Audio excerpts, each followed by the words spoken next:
আসসালামু আলাইকুম এভরিওয়ান, সবাই কেমন আছেন? আশা করছি সবাই অনেক ভালো আছেন। আলহামদুলিল্লাহ আমিও অনেক ভালো আছি। আজকে আমার আম্মা পুঁইশাক দিয়ে আলু দিয়ে চিংড়ি মাছ দিয়ে ঝোল রান্না করেছে। এই সবজিটা খেতে আমার অনেক ভালো লাগে, তাই আমি আজকে এটা দিয়েই ভাত খাচ্ছি। আপনাদের কার কার এই সবজি খেতে ভালো লাগে কমেন্টে অবশ্যই আমাকে জানাবেন।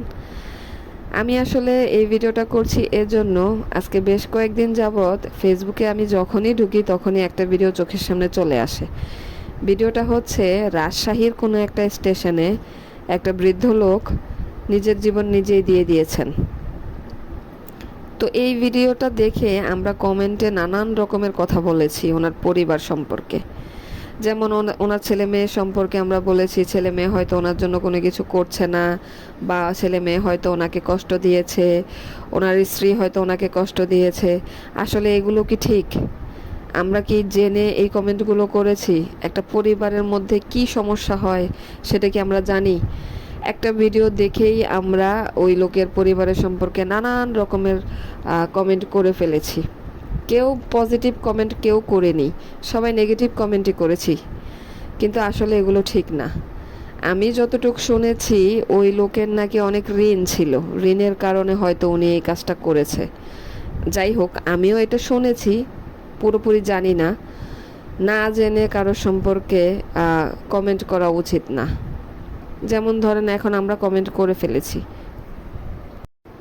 আমাদের কমেন্টের কারণে ওই লোকের ছেলে মেয়ের এখন কি অবস্থা, বা সমাজে বা ওরা যেই গ্রামে থাকে ওই গ্রামের মানুষজন ওদেরকে কি চোখে দেখছে সেটা কিন্তু আমরা জানি না। তা আমাদের কমেন্টের কারণে একটা পরিবার কিন্তু অনেক মান সম্মান হানি হতে পারে, সেটা কিন্তু আমরা একবারও চিন্তা করি না। এগুলো আসলে চিন্তা করা উচিত। ছেলে মেয়ের দোষ নাও থাকতে পারে, ওনার নিজের দোষের কারণে হয়তো উনি নিজেই আত্মহত্যা করেছে, এটাও হতে পারে। কিন্তু আমরা তো শুধু ছেলে মেয়ের দোষারোপ করছি, ওনার স্ত্রীকে দোষারোপ করছি, যেগুলো আসলে ঠিক না।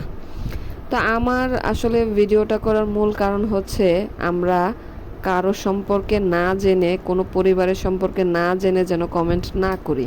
এতে করে অনেক মান সম্মান নষ্ট হয়, পরবর্তী সময়ে ওই পরিবার চলাফেরা করতে পারে না স্বাভাবিকভাবে। কেউ আমার কথায় কষ্ট পাবেন না। আসলে আমি এই ভিডিওটা সতর্কতার জন্য করেছি। আমি নিজেও কমেন্ট করেছি না জেনে বুঝে, এর জন্যই আমি মূলত ভিডিওটা তৈরি করেছি, যেন সবাই বুঝতে পারেন। তো আসলে সবাই ভালো থাকবেন, সুস্থ থাকবেন। আর না জেনে আসলে কারো সম্পর্কে কোনো কিছু বলা উচিত না।